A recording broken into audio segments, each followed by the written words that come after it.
A blanket of humid air hung over Hong Kong. Neon lights reflected in the shimmering waters of Victoria Harbour. The city, a chaotic symphony of noise and light, throbbed with a life of its own. In a secluded, opulent apartment overlooking the bustling harbour, a lone figure moved with practiced grace. Miss Microchip, a woman of enigmatic beauty and razor-sharp intellect, surveyed the city through the panoramic window. She was elegance personified, clad in a silk dress that shimmered under the soft glow of the cityscape. Her fingers adorned with sparkling rings, deftly assembled a high-powered rifle, each click echoing in the silent apartment. Tonight the city was her stage, and she, the star of a dangerous game. Miss Microchip moved through the throngs of people like a phantom. Her destination, a clandestine meeting in the heart of Kowloon's walled city. The air hung heavy with the scent of incense and spices, a stark contrast to the sterile scent of her apartment. She slipped into a dimly lit tea house, her eyes scanning the room. The patrons, a mixture of locals and tourists, paid her no mind. They were blind to the secret world that pulsed beneath the city's vibrant exterior. At a table tucked away in a dark corner, a man sat alone. His weathered face and calloused hands hinted at a life lived on the edge. He raised his cup in a silent toast as she approached.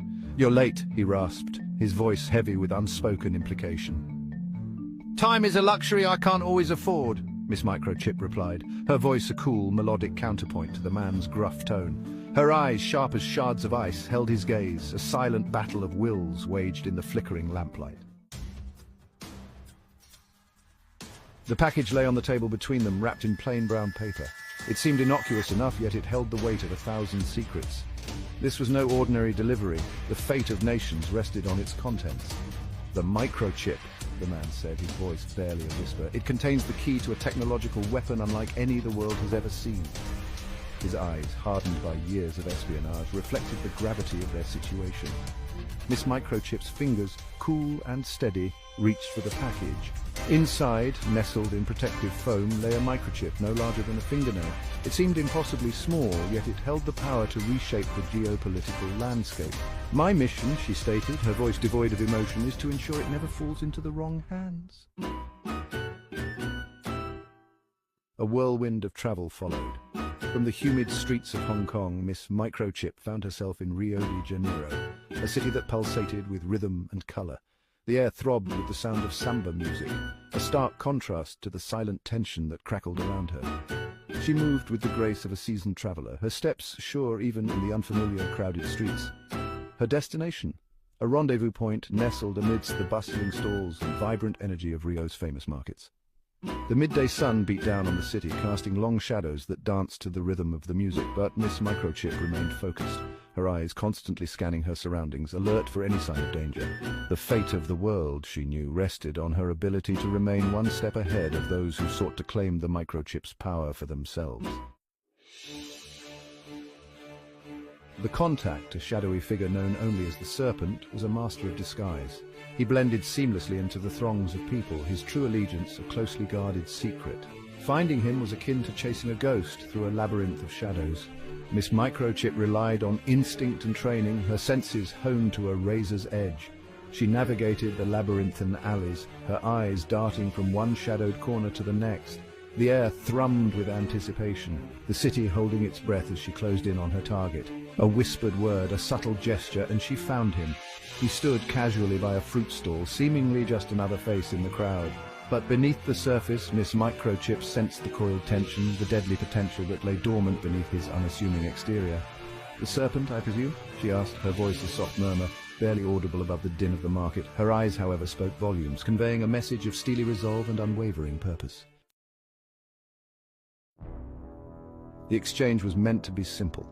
The microchip for safe passage, a trade made in the heart of the bustling market, cloaked by the chaos of everyday life. But in the world of espionage, nothing was ever as it seemed. As Miss Microchip reached for the package, a cold realization washed over her. The Serpent's eyes, once filled with calculated indifference, now gleamed with a dangerous light. Betrayal hung heavy in the humid air, a bitter taste on her tongue. "You were never meant to leave here alive, Miss Microchip," the Serpent hissed, his voice a venomous whisper. His hand darted beneath his jacket, emerging with a gleaming blade that caught the sunlight, sending a shiver down her spine. She reacted instantly, her years of training kicking in with deadly precision. The package tumbled from her grasp as she deflected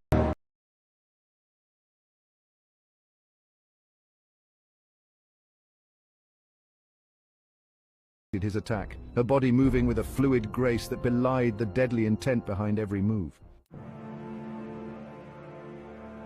The market erupted into chaos. The sounds of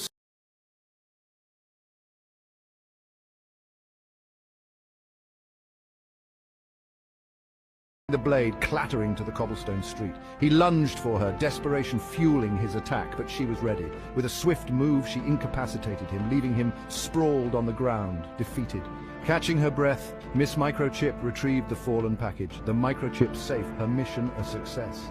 But as she melted back into the crowd, she knew this was just one battle in a much larger war. The world, she realized, was a dangerous place, full of shadows and secrets. And she, Miss Microchip, was more than ready to face them all. Her journey was far from over, the promise of countless adventures yet to unfold.